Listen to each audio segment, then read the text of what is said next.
Baik, mohon izin sebentar, Dedian, lagi download filenya. Oh, oke, baik. Kalau gitu saya Suara saya terdengar dengan jelas ya? terdengar jelas, Ustaz.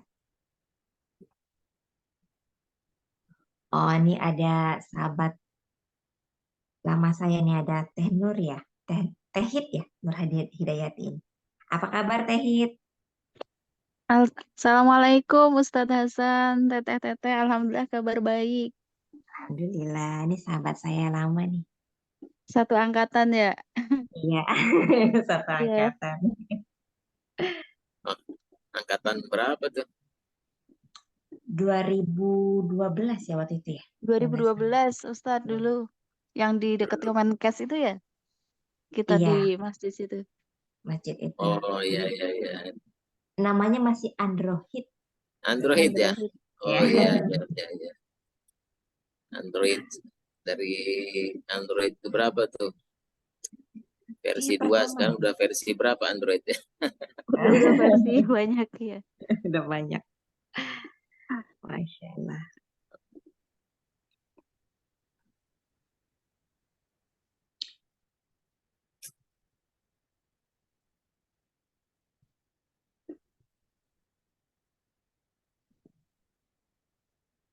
Sahabat semua, seperti kita lihat berita yang berseliweran di IG, di YouTube mungkin ya, sudah tahu semua bagaimana Palestina sekarang dalam keadaan yang sangat mencekam. Eh, Mari kita semua berdoa setidaknya untuk keselamatan saudara-saudara kita. Oh, sudah memulai ya Ustadz ya. Oke, Baik. semoga Ustadz. Bismillahirrahmanirrahim. Alhamdulillahirrahmanirrahim. Allahumma salli wa sallim ala Sayyidina Muhammadin al-Fatih lima uliqa wal khatimi lima sabaqa nasiril haq bil haq wa hadi ila siratika mustaqim wa ala alihi haqqa qadrihi wa miqdarin azim. Subhanaka la ilma lana illa ma 'allamtana innaka antal alimul hakim. Rabbi shrah li sadri wa yassir li amri wahlul 'uqdatam min lisani yafqahu qawli. Suara saya terdengar dengan jelas, Teh Dian dan Jelas, sahabat semua? jelas. Jelas ya? Baik. Masya Allah, Alhamdulillah. Assalamualaikum jami'an. Assalamualaikum warahmatullahi wabarakatuh. Waalaikumsalam warahmatullahi wabarakatuh. Baik, sahabat-sahabat semua. Ada dari Kalteng, Kang Yayan, Insya Allah, Teh Anissa, Teh Id, Teh Tania, Kang Munajat, Teh Zaifa, dan suami, Teh Alsira, Bang Faris dari Depok. Alhamdulillah wa syukurillah. Waktu berlalu dengan sangat cepat di akhir zaman ini. Saya ingin mengingatkan kepada kita semua bahwa beruntung kalau kita setiap hari mampu menepati waktu-waktu kita bersama dengan Allah Subhanahu wa taala dengan aktivitas yang menumbuhkan diri kita untuk makin mendekat kepada Allah Subhanahu wa taala. Pada hari ini insya Allah kita akan sama-sama mengkaji salah satu pasal dalam kitab Al-Hikam. Namun sebelumnya izinkan mudah-mudahan kita semua menjadi orang-orang yang mencintai ilmu, senantiasa ada dalam majelis ilmu, mendengarkan ilmu, mencintai orang-orang menyampaikan ilmu sebagaimana hadis sahih yang diriwayatkan oleh Imam Ahmad, Abu Dawud, At-Tirmidzi, Ibnu Majah, Ibnu Hibban. Barang siapa yang berjalan menuntut ilmu, maka Allah mudahkan jalannya menuju surga. Mari kita sama-sama niatkan apapun aktivitas yang kita lakukan, mudah-mudahan sebagiannya adalah membuat kita bertambah ilmu setiap hari, yang menjadi pupuk atas iman yang ada di dalam dada kita.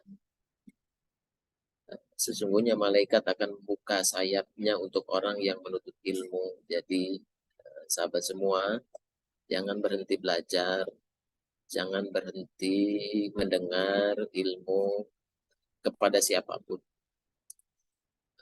Salah satu karakter dari orang yang bersih hatinya adalah orang-orang yang alladzina yattabi'una al-qawla wa yattabi'una ahsanah. Demikian Allah Jalla Jalla menyampaikan salah satu karakter kepribadian orang ulul albab yang senantiasa terjaga hatinya, terpelihara hatinya. Yaitu orang-orang yang senantiasa yattabi'una al-qawla, dia senantiasa mendengar banyak pendapat, banyak ilmu, banyak informasi, banyak perkataan dari siapapun saja. Dan dari perkataan orang, dari informasi dari orang lain, dari ilmu orang lain, maka dia lakukan pemilihan, perenungan di dalam dirinya, lalu ia meminta petunjuk Allah Subhanahu wa Ta'ala melalui hatinya, agar apa-apa yang ia dengar, yang ia saksikan berupa ilmu, informasi itu berbuah sesuatu yang bermanfaat untuk kehidupan dunia akhiratnya. Dan malaikat akan menolong orang-orang yang ikhlas dalam menuntut ilmu. Dan malaikat sangat senang kepada orang-orang yang senantiasa memelihara hubungannya dengan ilmu.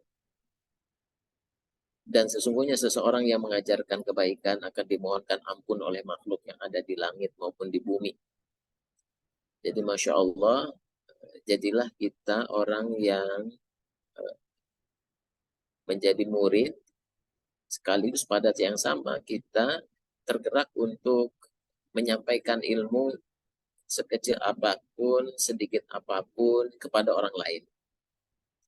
Karena kita berharap menjadi orang-orang yang dimintakan ampunan oleh makhluk yang ada di langit, oleh para malaikatnya Allah Subhanahu wa Ta'ala, diberikan ampunan oleh Allah Subhanahu wa Ta'ala, sehingga juga akan dimohonkan ampun oleh makhluk-makhluk yang ada di bumi, hingga ikan yang berada di air.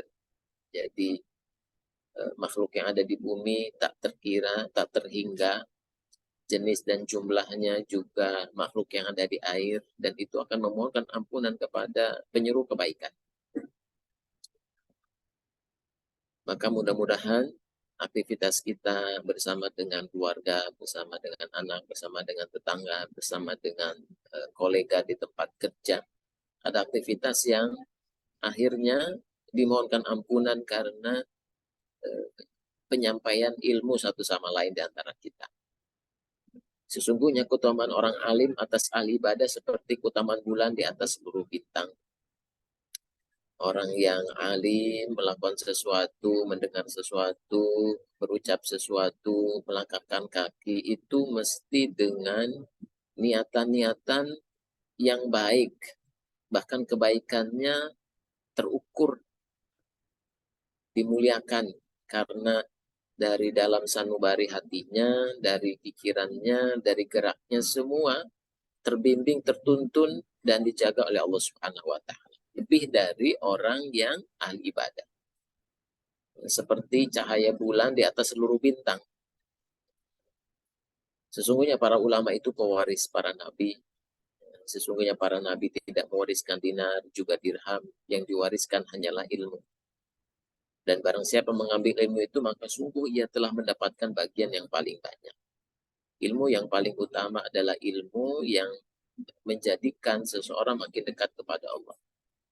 Ilmu yang paling baik adalah ilmu yang menjadikan seorang makin khusyuk kepada Allah, makin takut kepada Allah Subhanahu wa Ta'ala. Ilmu yang paling baik adalah ilmu yang menjadikan seseorang itu bersegera untuk beramal soleh. Itulah ilmu yang hakiki. Dari hadis Qudsi, Allah Jalla Jalaluh menyampaikan kepada Rasul Shallallahu Alaihi Wasallam bahwa wahai Musa, seandainya 7 lapis bumi digabungkan dengan 7 lapis langit dengan seluruh semestanya, dan diletakkan sebelah timbangan kalimat la ilaha illallah, niscaya kalimat itu lebih berat melebihi semua itu. Jadi sahabat semua yang dirahmati Allah Subhanahu wa taala, mudah-mudahan kita menjadi ahli hailalah atau ahli tahlil. Orang yang senantiasa mudah dan dimudahkan oleh Allah Subhanahu wa taala mengucapkan kalimat tauhid la ilaha illallah. Karena itu lebih berat dibanding 7 lapis bumi digabung dengan 7 lapis langit. Jadi esensi ketauhidan kepada Allah Subhanahu wa taala, juga esensi risalah kenabian disampaikan Rasulullah Shallallahu alaihi wasallam, itu proporsi beratnya lebih berat daripada 7 lapis bumi dan 7 lapis langit. Maka beruntung siapapun yang berkontribusi terlibat untuk menyampaikan kalimat tauhid ini kepada siapapun. Kalimat la ilaha illallah. Sehingga panji-panji la ilaha illallah ini dijadikan panji dalam peristiwa aktivitas peperangan yang dijalankan Rasulullah SAW. Ada bendera roya dan liwa. Roya ada bendera yang berwarna hitam, sedangkan liwa adalah bendera Rasulullah SAW yang berwarna putih. Dan itu dibawa ketika Rasulullah SAW dan para sahabat menjalani peperangan bersama dengan orang-orang zalim yang tidak menginginkan kebaikan ada di muka bumi ini. Mereka yang fasaddu an sabilillah, yang menghambat, yang menekan, yang memfitnah orang-orang yang berbuat baik di jalan Allah Subhanahu wa taala. Dan inilah yang dibawa oleh para ulama ke Indonesia. Nah, di sini Masya Allah ulama-ulama kita yang mendirikan madrasah, pesantren, surau, majlis taklim dari dulu membawa ini ke negeri Nusantara ini, mengajarkannya hingga sampai kepada kita dan mudah-mudahan sampai juga kepada anak cucu kita dengan dakwah dari mulut ke mulut, dari gerak ke gerak, dari pikiran ke pikiran, menyampaikan kalimat la ilaha illallah. Dan ini bukan bendera kelompok tertentu, tapi bendera umat Islam.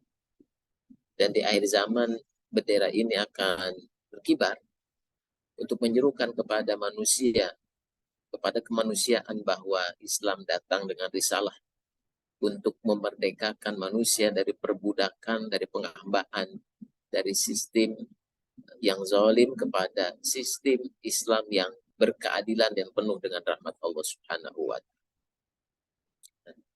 Sahabat semua yang dirahmati Allah Subhanahu wa taala, dalam salah satu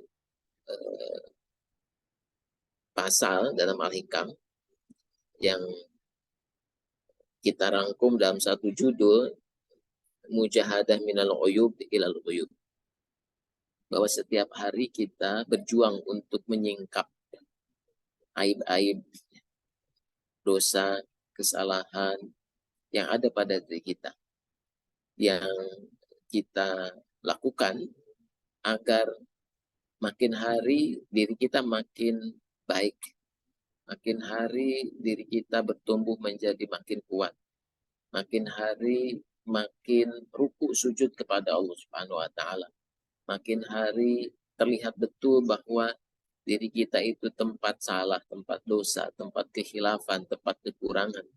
Dan kita memohon kepada Allah, alimul ghaibi wa syahadah, yang mengetahui perkara gaib dan nyata, untuk memperbaiki diri kita, untuk menolong diri kita. Sahabat semua yang dirahmati Allah Subhanahu wa taala, dalam pasal Al-Hikam disampaikan, ihtadar rahilun bin al-tawajjuh wal wasiluna lahum anwarul muwajjah. Jadi sahabat semua, Allah Subhanahu wa taala yang memiliki sifat An-Nur, yang maha cahaya, yang memberikan cahaya, dan dengan cahayanya ini Allah Subhanahu wa taala memberikan nur hidayah, nur taufik, nur inayah kepada kita. Dan ini sesuatu yang teramat mahal. Karena hidayah bisa hilang kapanpun saja, dimanapun saja.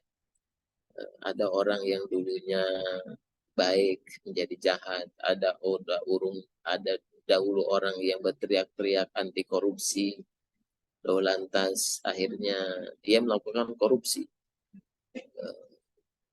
Nauzubillah min dzalik. Kenapa? Karena kehilangan cahaya di dalam hati, jiwa, dan pikirannya.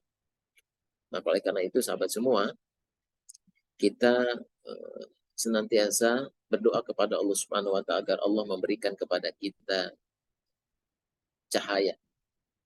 Ada dua cahaya dalam kitab Al-Hikam ini, yaitu nur tawajuh, cahaya menghadap kepada Allah Subhanahu wa Ta'ala, dan nur muwajah, cahaya orang yang berhadapan antara hamba dengan Allah Subhanahu wa Ta'ala. Nur tawajuh ini terjadi ketika seseorang, sederhananya ketika Anda berwudu lalu menyempurnakan wudu sebelum sholat, maka itu akan menjadi cahaya di yaumil akhir. Sehingga Rasulullah SAW memberikan tanda umatnya itu adalah ghurra muhajjalin. Ghurran, cahaya yang terbit terang benderang pada wajah seseorang karena basuhan air wudunya.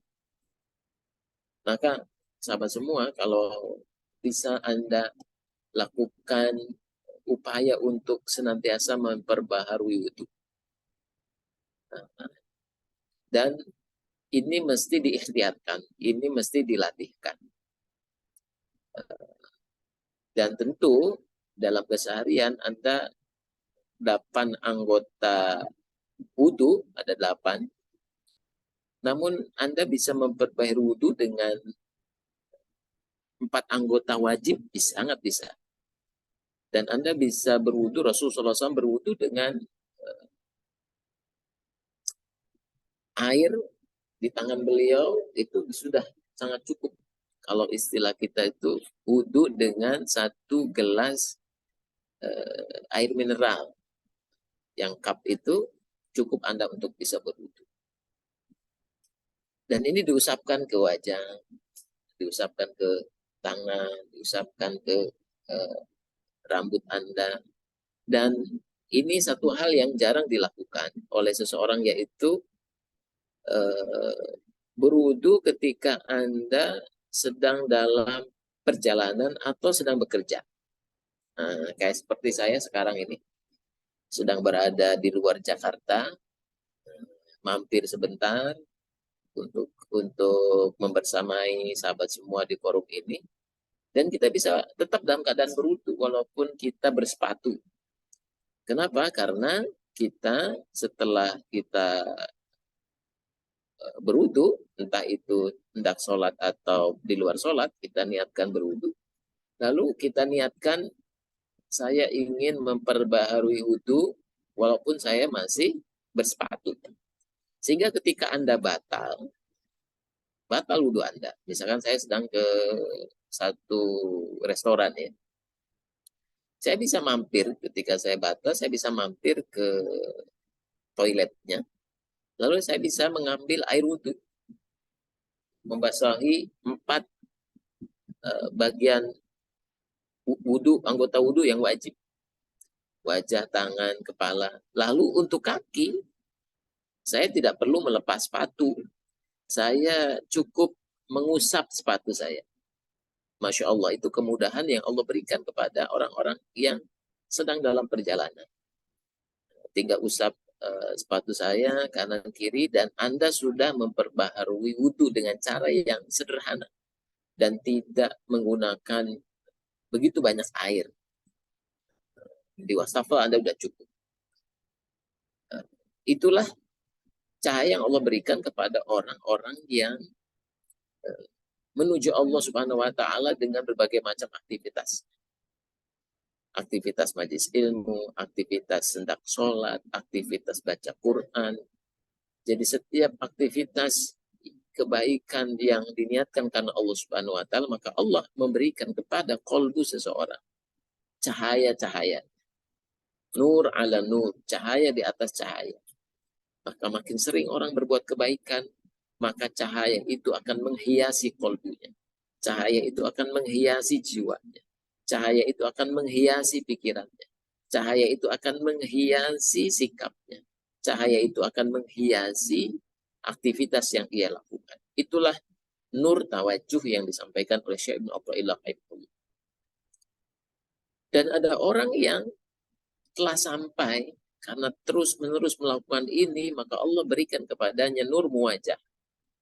Dia senantiasa ditolong oleh Allah untuk berzikir, untuk tetap mengingat Allah dalam keadaan berdiri, duduk, berbaring, selalu diingatkan untuk terus dalam keadaan itu. Dalam setiap aktivitas mereka, siang malam mereka. Mereka yang pertama itu adalah untuk nur-nur, sedangkan mereka yang telah sampai adalah nur-nur itu buat mereka. Jadi yang pertama, ibadahnya, sholatnya, zikirnya, sedekahnya, kerjanya di aktivitas ditujukan agar Allah memberikan cahaya buat kolbu mereka. Sehingga hilanglah kegelapan pikiran mereka, kegelapan dalam jiwa mereka, kegelapan dalam ruhani mereka, kegelapan dalam kolbu mereka.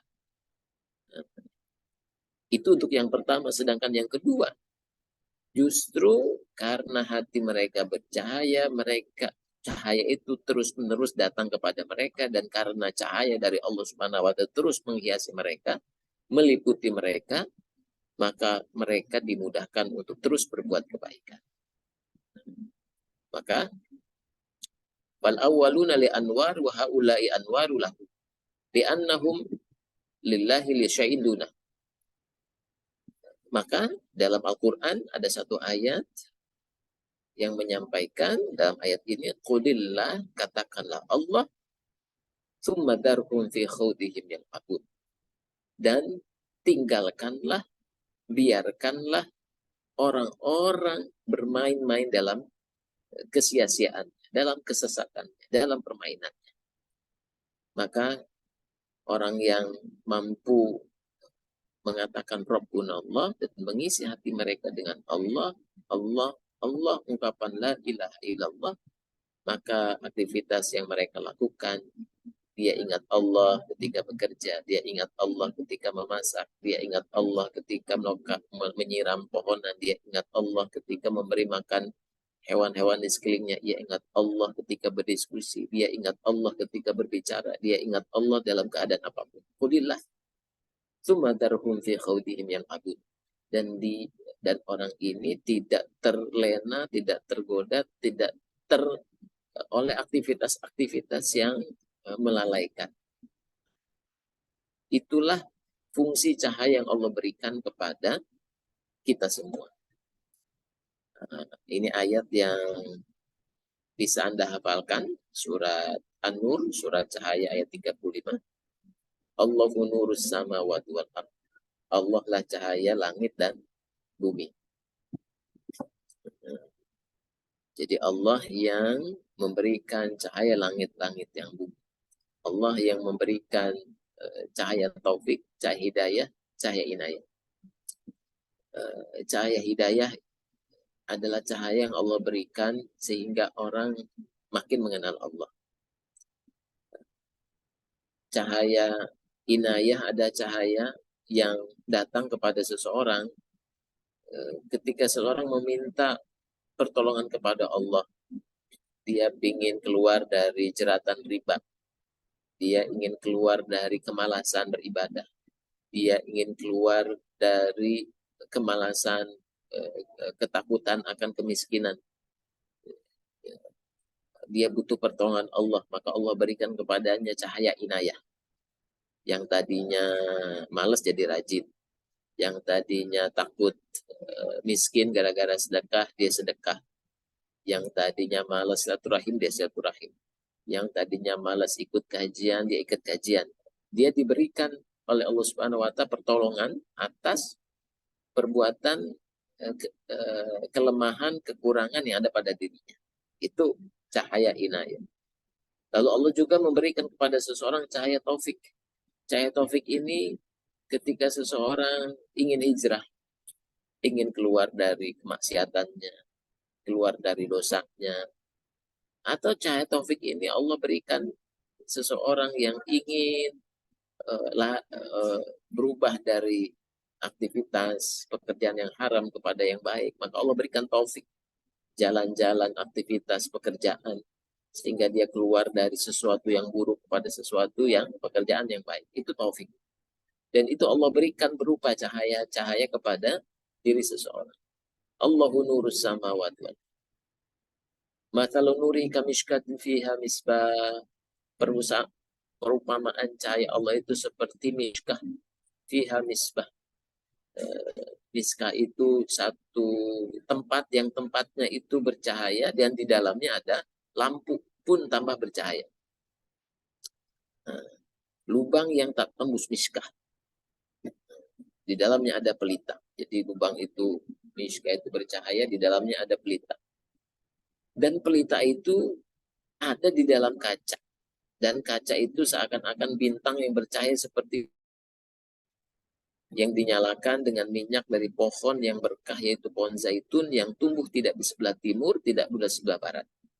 Yang minyaknya saja hampir-hampir menerangi walaupun tidak disentuh oleh api. Walau tamsasuna nurun ala nurun, yahdillahu linurihi may yasha, wa yadribullahu amthalan linnas, wallahu bikulli syai'in alim. Jadi sahabat semua, ini perumpamaan yang teramat indah. Sangat-sangat indah, sangat memukau, sangat luar biasa. Jadi Allah menceritakan kepada kita lewat perumpamaan ini lapisan-lapisan cahaya, level-level cahaya. Jadi makin diselami, makin kita mentakjubi, terpukau dengan cahaya yang Allah berikan melalui kolbu yang dimiliki oleh Anda semua. Contohnya sekarang Anda bisa menatap gadget Anda karena ada cahayanya. Saya bisa ada di ruangan ini karena ada lampu yang menerangi. Jadi seseorang boleh jadi punya mata, tetapi ketiadaan cahaya menjadikan mata itu tidak berarti. Orang memiliki kolbu, tetapi kolbu yang tertutup, dia tidak bisa merasakan nikmatnya cahaya.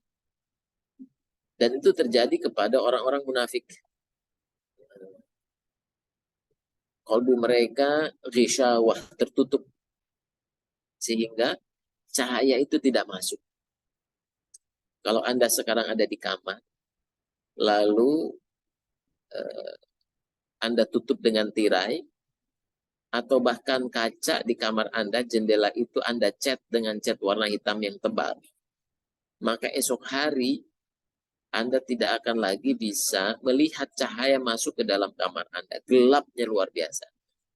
Walaupun Anda di siang hari, tetapi dalam kondisi kaca yang sudah dicat dengan warna gelap, sehingga seakan-akan setiap hari Anda dalam situasi malam. Kenapa? Karena tadi cahaya tidak masuk ke dalam kamar Anda. Nah, ada orang-orang yang kolbunya sudah mati.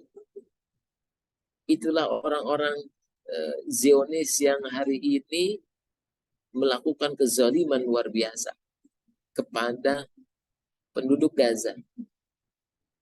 Jadi betul-betul hatinya mati, tidak hanya tertutup, sehingga tidak bisa lagi melihat potensi kebenaran. Nauzubillah min dzalik. Saya pernah beberapa kali datang ke panti tunanetra. sempurna, warna putihnya, lalu pupil hitamnya, tetapi tidak punya kemampuan untuk bisa melihat. Walaupun ada cahaya di sekelilingnya. Demikian pula orang itu bisa kehilangan cahaya pada dirinya akibat perbuatan mereka sendiri. Maka di surat Al-Mutaffifin Allah Subhanahu wa taala berfirman, "Kalla bal rana 'ala qulubihim ma kanu yaksibun." Sungguh tidak, hati mereka berkarat. Kenapa? Bima kanu yaksibun, karena perbuatan-perbuatan yang mereka lakukan. Maka sahabat semua yang dirahmati Allah Subhanahu wa taala, mari kita sama-sama memperbaharui keimanan kita kepada Allah Subhanahu wa taala dengan aktivitas kebaikan yang akan mendatangkan bertambahnya cahaya ke dalam qalbi kita. Rasulullah SAW menyampaikan, sesungguhnya umatku akan dipanggil pada hari kiamat nanti dalam keadaan dahi, kedua tangan dan kaki mereka bercahaya karena bekas wudhu yang dilakukan. Masya Allah. Sehingga Bilal bin Rabah senantiasa menginginkan dirinya dalam keadaan berwudu, dalam keadaan suci, dalam keadaan bercahaya. Bahkan Rasulullah SAW menyampaikan, wasabru diyaun, kesabaran itu adalah cahaya. Jadi aktivitas syukur, aktivitas sabar, aktivitas tawakal, aktivitas takwa, aktivitas zuhud, aktivitas wara, adalah aktivitas-aktivitas yang wujudnya dalam kalbu kita itu menjadi cahaya. Itu yang menjadikan seseorang, kita saksikan penduduk Gaza dengan himpitan, dengan kegetiran, dengan penderitaan yang luar biasa. Mereka masih tetap bisa bersabar karena Allah memberikan cahaya di dalam kalbu mereka. Bagaimana tangguhnya para mujahid di Gaza dengan berbagai macam kepungan, persenjataan yang begitu luar biasa besarnya, canggihnya, powerfulnya, tetapi di mata orang-orang yang hatinya dekat dengan Allah Subhanahu wa taala itu tidak menjadi satu hal yang menggetarkan mereka. Bahkan saya menyaksikan dari dulu sampai sekarang begitu banyak video-video dari para mujahid yang mereka menyaksikan dengan mata mereka sendiri bahwa bala tentara Allah berupa malaikat membantu mereka dalam perlawanan terhadap Zionis Yahudi itu. Beberapa hari yang lalu saya mendapatkan kesaksian itu. Ketika mereka ada dalam pemboman yang luar biasa, kejamnya, kejiknya, para mujahid itu, ia mengatakan, ada suara di belakang saya untuk terus yang mengatakan, ya Abdullah, wahai abdi Allah, tembak. Wahai abdi Allah, tembak. Majulah engkau, tembaklah musuhmu. Dan ketika dia menengok ke belakang, dia melihat sosok putih, cahaya putih yang ada di belakangnya, yang terus memotivasi dia, sehingga dia terus maju ke depan menghadapi Zionis itu. Dan itu persis sebagaimana Al-Quran menyampaikan, dan itu akan tetap ada. Ketika Allah Subhanahu wa taala menyampaikan, wa ma ramaita id ramaita walakinna Allah ram. Wahai Rasulullah, wahai sahabat, bukan engkau yang melemparkan panah-panah itu, bukan engkau yang mengayunkan pedang itu, tetapi sesungguhnya Allah lah yang melemparnya, Allah yang mengayunkannya. Dan Allah menurunkan bala tentara malaikatnya untuk menolong orang-orang yang berjuang di jalan Allah Subhanahu wa taala. Dan saya menyaksikan dari dulu sampai sekarang bagaimana para mujahid itu memberikan kesaksiannya terkait dengan pertolongan Allah di medan jihad. Dan tentu juga Anda menyaksikan bahwa begitu harum semerbak jenazah para syuhada yang ada di Gaza. Dan Anda bisa temukan begitu banyak video yang beredar, satu sosok jenazah yang begitu wangi sampai satu bangsal tempat penampungan jenazah itu dari ujung ke ujung begitu wangi. Dan wanginya sangat menyengat hidung dan menyamankan mereka sehingga para medis ini tidak sampai hati untuk membungkus mayat ini dengan kain kafan karena saking wanginya. Itulah wujud cahaya yang muncul dari orang-orang yang berjuang di jalan Allah Subhanahu wa Ta'ala. Yang mereka hidup di tempat yang Allah muliakan. Bagi Anda yang memiliki uban, Rasulullah SAW bersabda, uban adalah cahaya bagi seorang mukmin. Tidaklah seseorang memiliki selai uban dalam keislamannya, kecuali setiap ubannya akan dihitung sebagai sebuah kebaikan dan akan meninggikan derajatnya. Saya ini udah beruban, insya Allah ini ada cahaya di yaumil akhir dengan uban yang ada dalam kepala Anda. Maka ada orang yang setiap hari mendekati cahaya dan ada orang yang setiap hari meninggalkan cahaya.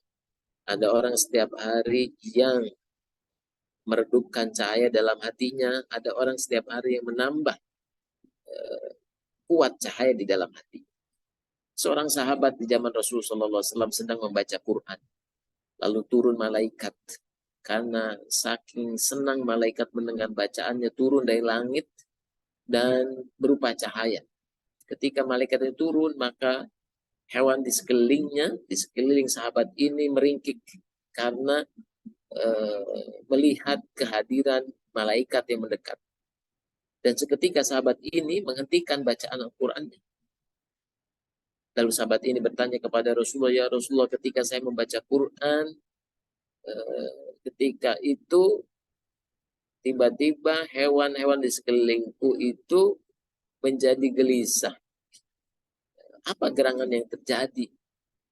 Yang tadinya hewan itu tenang jadi gelisah. Lalu Rasulullah SAW menyampaikan, sesungguhnya para malaikat senang mendengar bacaanmu dan mereka turun dari langit untuk mendekatimu, dan karenanya hewan-hewan yang menyaksikan itu menjadi ketakutan. Masya Allah. Maka sahabat semua yang dirahmati Allah Subhanahu wa Ta'ala, maka ketika cahaya itu ada dalam diri kita, sama seperti kalau kamar Anda gelap, Anda kesulitan untuk mencari baju, Anda kesulitan untuk mencari sisir, Anda kesulitan apalagi mencari benda-benda yang kecil. Anda kesulitan untuk membuka SIM card handphone Anda ketika kamar Anda dalam gelap. Karena ada lubang untuk menekannya. Itu kesulitan. Tapi ketika cahaya lampu kamar Anda nyalakan, maka Anda bisa mengambil sesuatu yang kecil, bisa mengambil peniti yang kecil, bisa mengambil korek yang kecil, bisa membersihkan debu di kamar karena kamar Anda terang. Demikian pula ketika seseorang diberikan cahaya ke dalam kolbunya, maka ia bisa menyaksikan aibnya lebih banyak. Dia bisa menyaksikan aib-aib kecil pada dirinya. Dia bisa menyaksikan potensi kesombongan pada dirinya. Potensi serakah pada dirinya. Potensi tamak, potensi iri, potensi marah, potensi keburukan-keburukan yang boleh jadi akan terjadi pada dirinya dan dilakukan oleh dirinya. Potensi-potensi takut miskin, cinta dunia itu akan terlihat ketika hati seseorang diliputi oleh cahayanya Allah Subhanahu wa Ta'ala. Sebaliknya, makin seseorang bermaksiat kepada Allah, meninggalkan cahaya, hatinya makin redup, maka kemaksiatan pun tidak terasa lagi sebagai bentuk kemaksiatan. Dia sudah merasa baik dengan kondisinya yang sesungguhnya buruk karena kolbunya makin hari makin gelap karena kelalaian, kesalahan, dosa dan maksiat dilakukan. Sahabat semua Mudah-mudahan cahaya meliputi hati kita, dan jangan lupa ketika Anda pergi ke satu tempat, pergi ke rumah Allah, ke masjid, apalagi Anda bisa berdoa dengan doa meminta cahaya kepada Allah Subhanahu wa taala. Yang paling populer adalah doa Allahumma nawwir qulubana binuri hidayatika, ya Allah berikan cahaya kepada kalbu kami dengan nur hidayahmu, cahaya hidayah abadan abadan selama-lamanya. Tidak hilang cahaya hidayah pada diri kita. Kama nawata ada binuri syamsika abadan abad. Sebagaimana engkau memberikan cahaya kepada bumi ini, kepada langit dengan cahaya matahari. Itu satu doa yang diajarkan Rasulullah SAW. Atau doa yang diajarkan Rasulullah SAW ketika seseorang pergi ke masjid, maka ia berdoa, ya Allah berikan di atasku cahaya, di depanku cahaya, di belakangku cahaya, di kananku cahaya, di kiriku cahaya. Ya Allah berikan kepadaku cahaya dan jadikanlah aku cahaya. Maka sahabat semua, ketika cahaya ada dalam jiwa, pikiran, kolbu, ruhani Anda, maka Anda akan merasa nyaman menikmati keseharian hidup Anda, dan teruslah mengupayakan kebaikan yang insya Allah kebaikan itu akan berbuah cahaya ke dalam diri kita insya Allah. Terima kasih. Jazakumullah khairan katsira. Mudah-mudahan kubur kita nanti diberikan cahaya oleh Allah Subhanahu wa taala. Mudah-mudahan di yaumil akhirat Allah Subhanahu wa taala memberikan cahaya kepada kita. Di padang mahsyar Allah memberikan cahaya kepada kita. Melewati jembatan Shiratal Mustaqim Allah memberikan cahaya kepada kita sampai kita memasuki surganya Allah Subhanahu wa taala.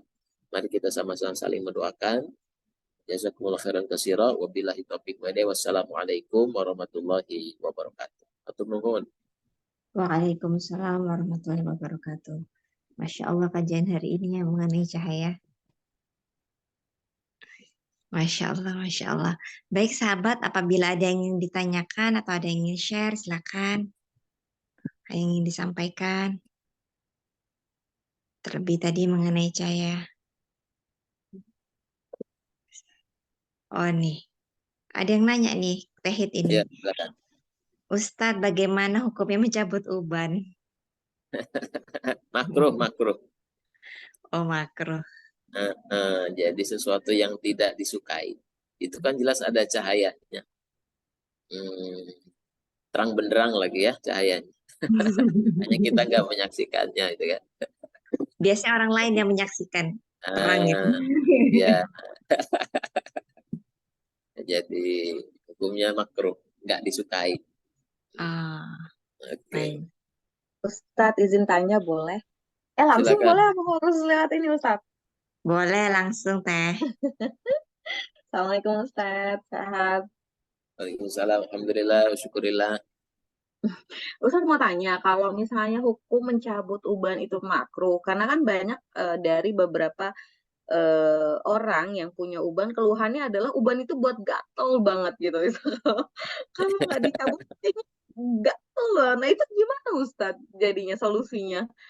Oh gitu, uban bikin gatal. Saya ini beruban tapi nggak Banyak yang gatal bilang ya. sih, saya nggak ada ya. Jadi Berarti maksudnya banyak yang keluh. boleh jadi ya itu kalau alam ya, kalau ahli perambutan. Tapi yang jelas saya punya uban di sini dan nggak gatal juga sih, nggak gatal. Atau bagi sebagian orang mungkin gatal. Tapi sederhananya ini kan urusan mindset ya, mindset. Jadi orang tuh ya sederhana lah seperti Teh Elzira, Teh Dian pakai jilbab. Kan orang-orang non muslim tuh mengatakan kok nggak gerah ya. Apalagi sekarang musim Iya, panas benar. kan gitu. Ya benar. Iya kan gerah. Gimana ya pakai ini gerah banget, panas lagi dan sebagainya. Dan Anda pun pasti merasakan iya memang gerah gitu kan. Tapi karena Anda memilih untuk melakukan sesuatu yang disukai Allah, dicintai Allah, maka Anda mensiasati kegerahan itu dengan apa saja misalkan. Sampai terakhir tuh istri kemarin diskusi, ada seseorang yang pakai kipas angin yang ada di sini nih di jilbab. Kayaknya enak tuh, kayaknya dicoba sama istri. Ini kipas angin ya. Kalau disimpan di dalam gimana supaya nggak kegerahan ya gitu. Ya itu kan pensiasatan terhadap kondisi yang terjadi. Sama sebagaimana pensiasatan muslimah Gaza yang senantiasa ada dalam pakaian tertutup, sehingga ketika bom itu datang dan ditakdirkan meninggal, maka itu memudahkan keluarganya untuk mengebumikannya dengan pakaiannya, karena kain kafan boleh jadi kesulitan itu ditemukan, maka muslimah Gaza senantiasa dalam keadaan tertutup, sehingga apapun kondisinya mereka selalu siap dalam keadaan mati terhormat dengan pakaian yang tertutup gitu. Kalau muslimah di Indonesia bisa buka jilbabnya di rumah dan sebagainya, muslimah Gaza terbiasa untuk selalu memakai itu. Kenapa? Karena mengetahui bahwa kematian bisa datang kapanpun saja. Itu bentuk pensiasatan. Walaupun tentu di rumah akan jadi gerah, it's okay gitu.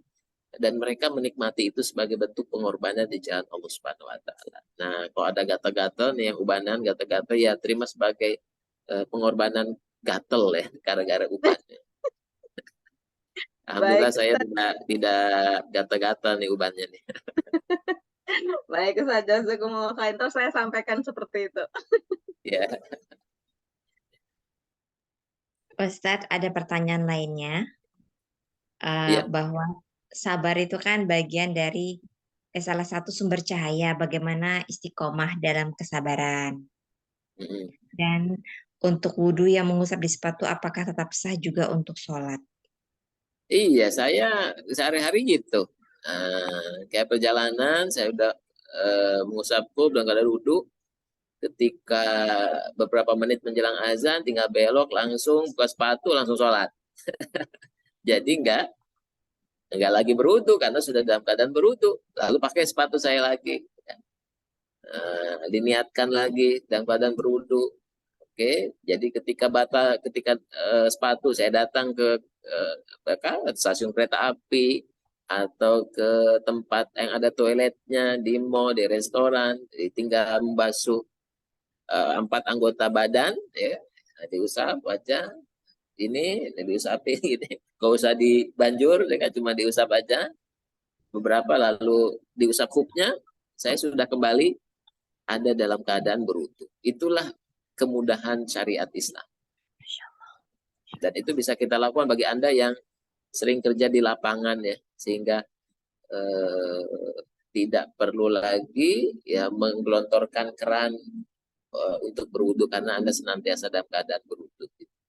Terima kasih. Yang tadi satu lagi Ustadz yang bahwa sabar itu salah satu cahaya. Iya. Bagaimana istiqomah dalam kesabaran? Oke, sabar itu wa ma sabruka illa billah. Jadi derajat sabar paling tinggi itu dalam ayat dalam Al-Quran, wa ma sabruka illa billah. Kamu tidak sabar illa billah, kecuali sabar itu dibersamai oleh Allah Subhanahu wa taala. Jadi itu puncak sabar. Sabar pertama disabar-sabari. Disabar-sabari. Aduh nih orang nih kata-katanya nggak enak, panas, pengen balas. Disabar-sabari. Tadi sabar, aduh nih gerah, ini disabar-sabari. Memang ketika belum berjilbab, memang kondisinya ini disabar-sabari. Sampai akhirnya nanti Allah berikan kepada orang dengan perjuangan sabarnya kenikmatan bersabar.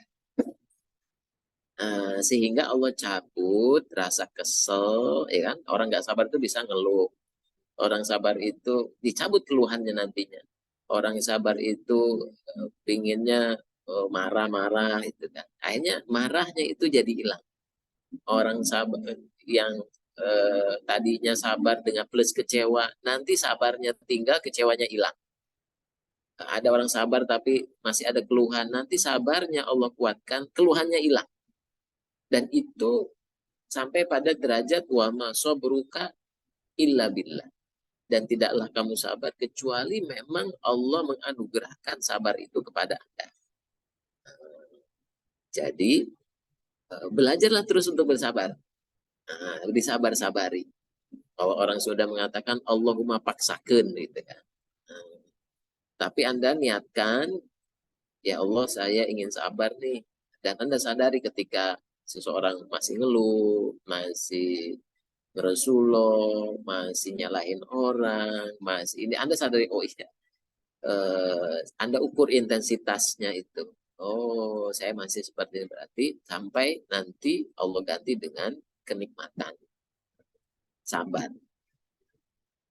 Karena perjuangan Anda untuk mensabar-sabari keadaan apapun yang menimpa Anda.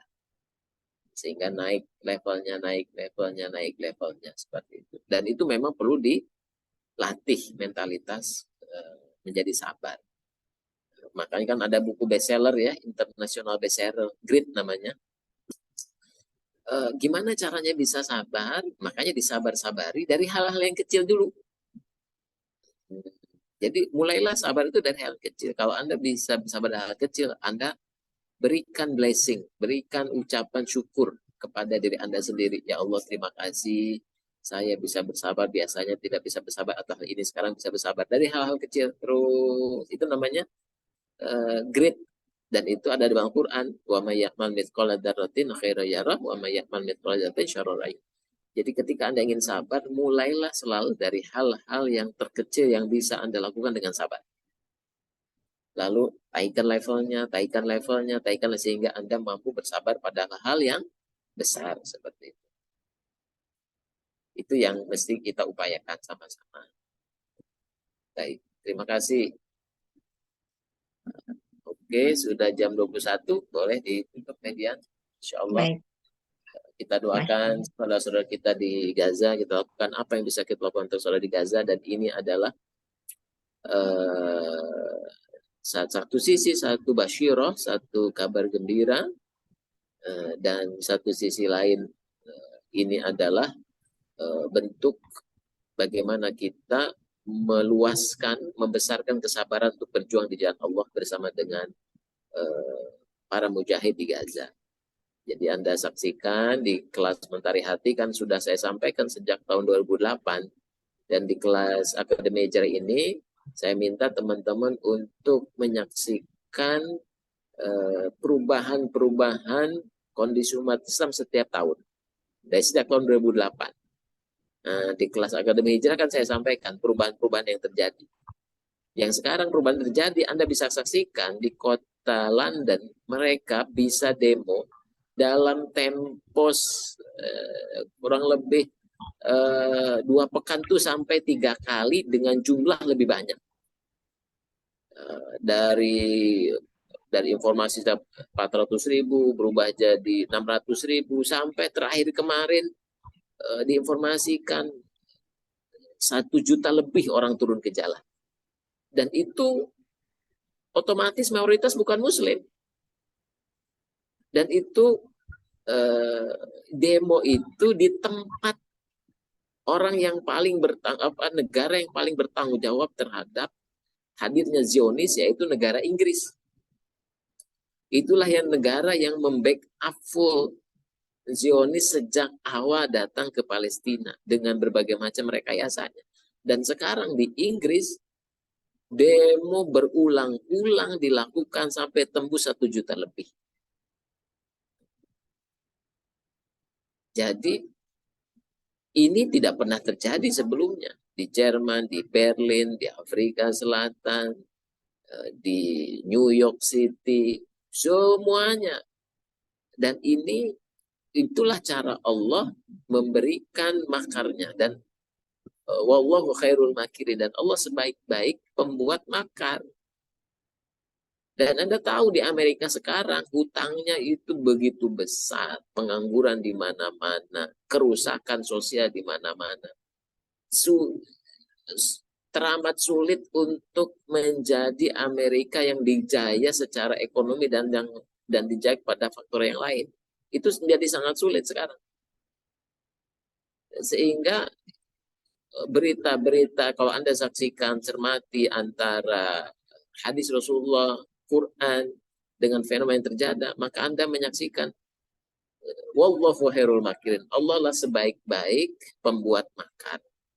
pertanyaannya adalah kontribusi apa yang bisa Anda lakukan, yang Anda optimalkan untuk menyongsong satu fase kebangkitan Islam, kebahagiaan manusia, karena makin lama kezaliman akan dilawan dengan kebaikan yang menjadi leadernya, yang menjadi pemimpinnya adalah Islam, umat Islam. Khilafah ala minhajin nubuwah. Bersama dengan orang-orang yang insya Allah hatinya terbuka, nur hidayah masuk ke dalam hatinya, sehingga insya Allah berbondong-bondong orang untuk memeluk agama Islam. Dan itu yang kita inginkan, harapkan kepada manusia yang belum merengkuh hidayah Islam. Demikian, terima kasih. Jazakumullah khairan. Jazakumullah Ustadz. Insya Allah teman-teman bisa mengambil pelajaran yang Masya Allah hari ini tentang cahaya. Kita jumpa lagi minggu depan. Jazakumullah Ustadz. Tapi sebelum itu kita foto bersama dulu ya. Silakan dibuka kameranya.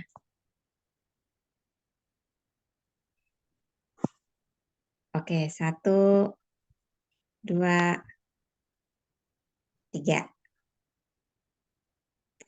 Oke, terima kasih semua sahabat. Insya Allah kita ketemu minggu depan lagi. Kita tutup bersama dengan baca hamdalah. Alhamdulillah. Dan doa penutup majelis. Subhanakallahumma wa bihamdika asyhadu an la ilaha illa anta astaghfiruka wa atubu ilaik. Assalamualaikum warahmatullahi wabarakatuh. Terima kasih semuanya. Waalaikumsalam warahmatullahi wabarakatuh. Atur nuhun sadayana. Terima kasih Ustaz. Jazakumullah khair Ustaz. Jazakillah Tadian. Sama-sama, jazakumullah.